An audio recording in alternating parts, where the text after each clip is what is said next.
Ako yung tagahati ng milyones. milyones. Ito na.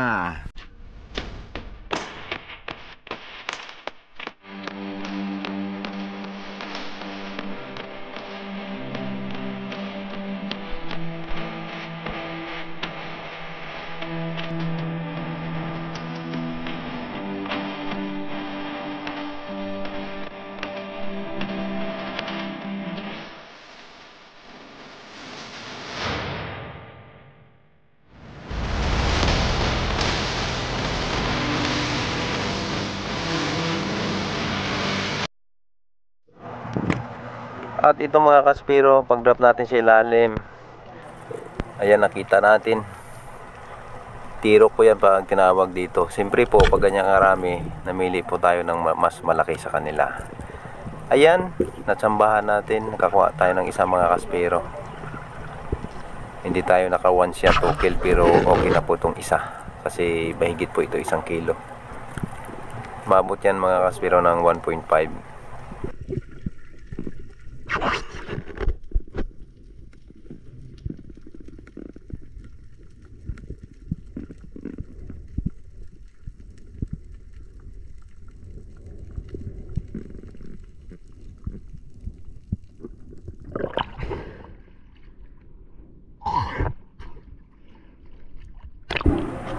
Ayan, unlucky.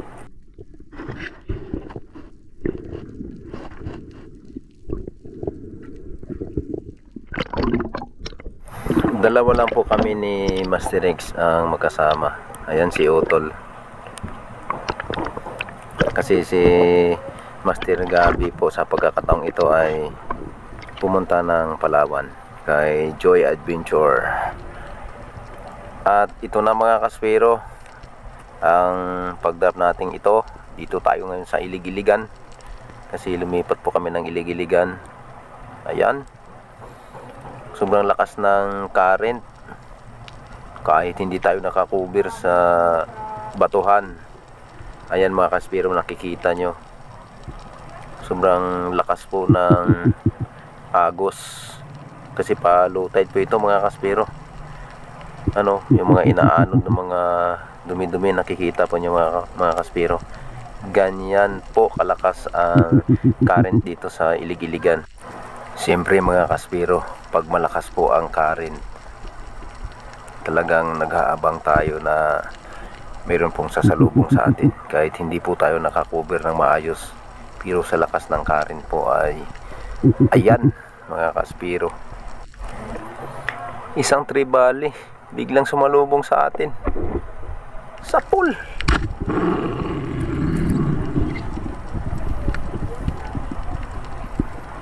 Swerte natin, sa ganito kalalim nakakapana tayo ng ganito kalaki mga kaspero.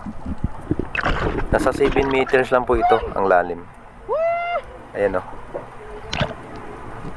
O di po ba mga kaspero, swerte talaga. Mga 7 meters na yan na lalim, di ba?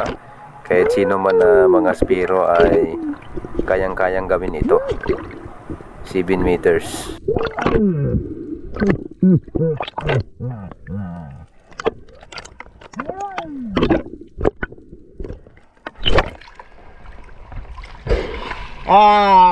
Mga kaspiro, going home. Tatlo na sana.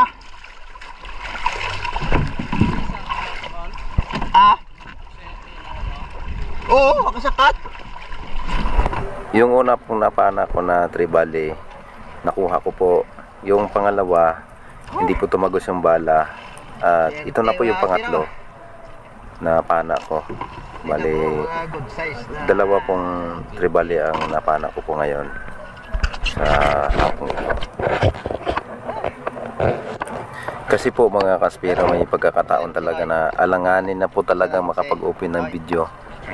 Papanain na lang po talaga natin. Yun ang pinaka the best nating unang gawin, na panain natin para makakuha natin. Yan, ito po yung una kong napana, yung sinasabi ko kanina. Yung pangalawa po ay hindi tumagos yung bala. Ito na yung pangatlo, mga kaspero. Ayan, yung pangatlo ay nakuha natin. At itong last ay nabidyohan po natin. Kaso lang hindi tumagos yung bala. Dito ang tama no, no. Dito. Tatlo na sana. Kasi yung dulo ng shaft natin ay yan o. Yan, nagpikoy. Kaya yung pangalawang GT natin kanina hindi tumagos yung bala.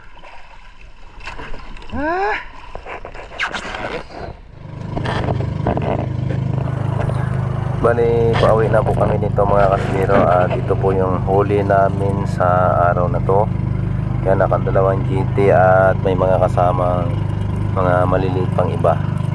Ayun, ito po yung isda natin sa araw na to. At isusunod na po agad namin yung pangalawang araw na pamamana namin na diniretso na namin ng gabi. At yung spot po natin mga kaspiro ay dito rin po ito sa Ilig-Iligan. At malakas din po ang current. Bali ito po ay kinabukasan na. Yan, yung lalim po nito mga kaspiro nasa 7 meters. Kikita po niyo, halos nakikita na rin yung pinakaibabaw ng tubig sa video natin.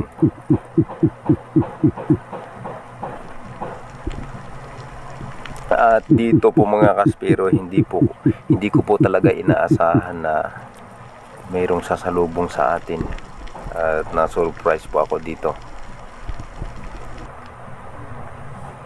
Ayan mga kaspiro, ang laki ng red bass. Yan o, laki. Isipin nyo po yan, mga kapana ka sa 7 meters na ang ganito kalaking isda.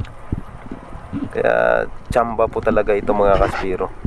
Dahil ako mismo ay nagulat din nung unang kita ko na nakaharap sa akin. Ano kaya kako ito?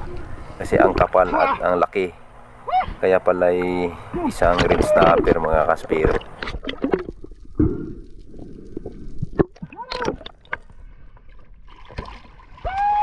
Mahigit 7 kilos yan mga kaspiro.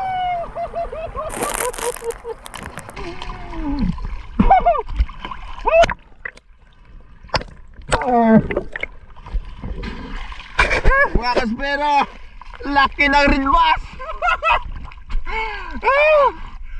Yes! Wow! Grabe! Wow! Oh, yan! Yan, mga kaspero, yan! Yan! Red bass yan, red bass! Red snapper mga kaspero! Dito lang sa 2 dipa at kalahati ang lalim. Yan, kita yun. Ay, lipay, tapal up. Oh.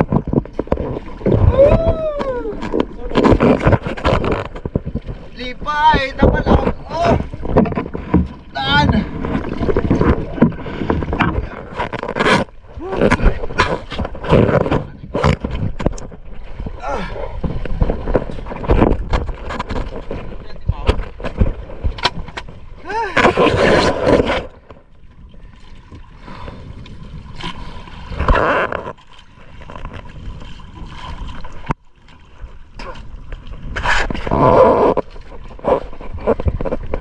Pangalawa na yan mga kaspiro. Ito na naman yung snapper na pinana natin doon sa pangpang kanina oh. Ano? Pambihira talaga yung pangpang na yan. Ayaw mo pa video talaga mga kaspiro. Tipin nyo yan, paano na ako makagalaw eh. Ang babaw, tapos ang lapit ha. Sorry ka na lang, wala kang video. Di ba John? Sa taas lang video, bawi. Dagdagan pa natin to. Ayan mga kaspiro, nag-drop pa tayo dito sa may batuhan din sa tapat dito sa Ilig-Iligan. Ayan, dito tayo magko-cover sa isang batuhan. Ayan mga kaspero, pipisto po tayo dito. Dito tayo mag-aambos mga kaspero, mag-aabang tayo kung anong lalapit sa atin. Pero kailangan nating mag-antay. Kasi sa sobrang babaw mga kaspero, pag sisid natin ay bago pala tayong sumisid, wala tayong nakikita. Wala talaga. At kailangan nating mag-drop sa baba at mag-cover. Yung nga po yung sinasabi namin lagi na mag-aambos. Ayan. Kung nakikita nyo mga kaspero, halos 1 minuto na tayo nag-antay.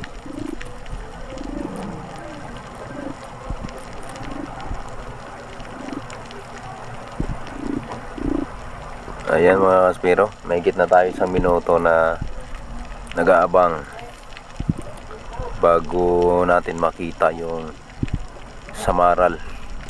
Ayun.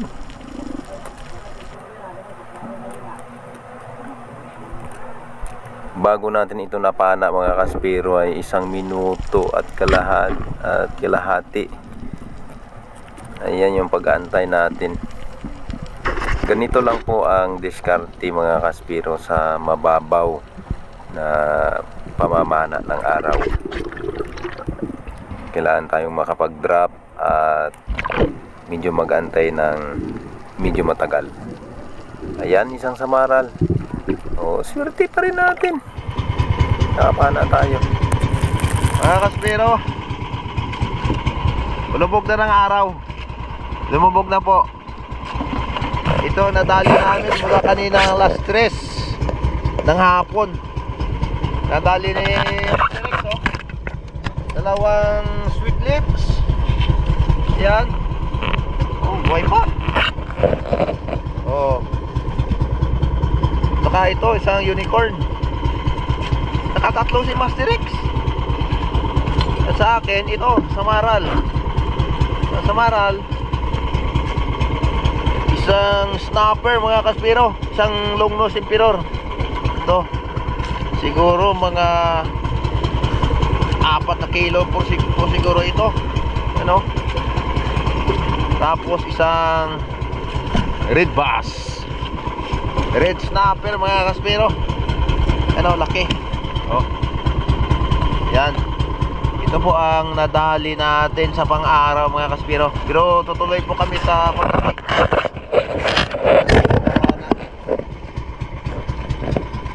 Dalawa lang kami ni Master Rex. Ito na po ang night dive natin mga kaspero. Ayan. Isang good size na bilagos. Malaki.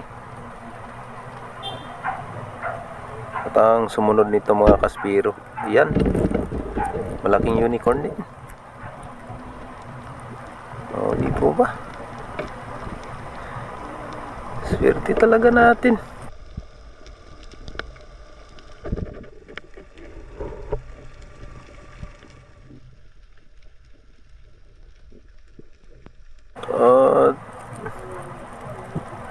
Dalawang samaral mga kaspero. Ayan. Yung isa kasi nakahiga. Plano ko sana na tusukin ng bayonita natin. Kaso nga lang hindi na stone shot yung unang napana natin. Kaya yan. Isa na lang ang dala natin mga kaspero.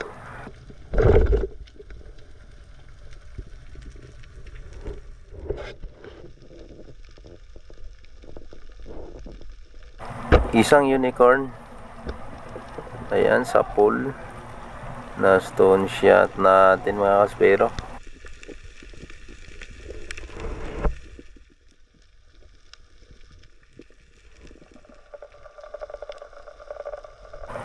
At sa pagkakataong ito ay mayroon tayong nakitang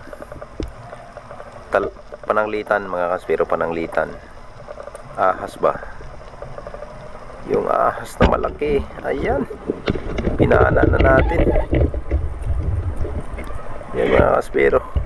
Sumabit yung shooting lens sa rubber. Yung kaha ng pana ko po ay binitawan ko po yan.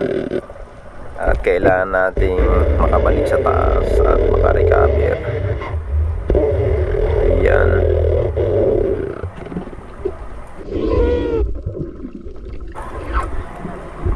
Hindi na ako bumalik talaga sa baba mga kaspero. Hinila ko na lang na hinila at nadala naman siya. Ayan, yung kaha ng pana ko po ay nasa ilalim pa. At yun din po ay binalikan ko uli.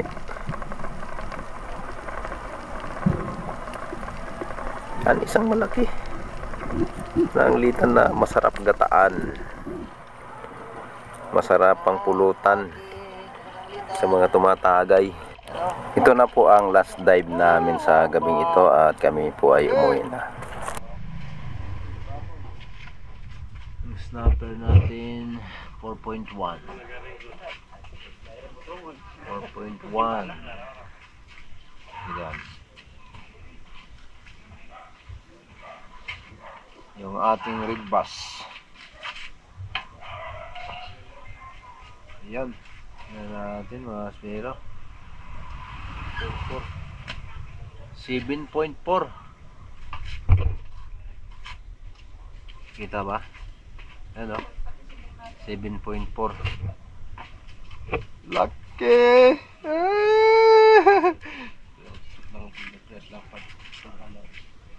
Saka nakadali kami ng laking surahan. Yan. Yan. Kilawang tabira ako. Oh, 2.2 mga kaspero. Yan. Pakita natin to. Yung bawal. Yan o, laki o. Bawal. Bawal ba yan? Yan ang masarap. 2.5. Bawal pa ba yan yung 2.5? Hindi na bawal to mga kaspero. Bakit yung gumagamit ng putok, pati corals durog? Walang bawal. Pati yung mga lahat ng isda na maputukan, ubos. Eh bakit kung pinapaanak namin sinasabi nilang bawal? Eh malaki na to, harbisin na talaga to. Yan. Hindi na bawal yan, kailangan na talaga yung harbisin mga kaspero. Yan o. Oh, sweet lips. Sweet snapper, J. Ay. Mga kaspero, good morning. Tapos na kami magtinda ng isda. Ayan si Master X, si Junjun. Ayan. Siyempre ako yung tagahati ng pera. Ng milyones. Milyones. Ito na. Yung pangbaon natin 200. Ay ka maghawak niyan. Ibayad mo yung 100 sa kagabi na utang na binaon natin. Tapos ito yung party mo. Yan. Tapos ito muna yung panggasolina kay Junjun. Kaya maghawak yan, pambili. Tapos ito yung party mo. Yan. Ayos. Yan. Masaya ka ba? Masaya, thank you. Ayun. Tapos siyempre si Master Danny hindi natin nalimutan. Mayroon siya. Tapos ito yung kahapon na hiniram ko na binili ng gasolina. Yan, saka ito yung sa akin mga kaspero. Yan, ayos. Kay Master Danny. Yan, kasama pa rin natin siya sa partihan para may pangbilisan ng pagkain. Shout out kay Master Danny.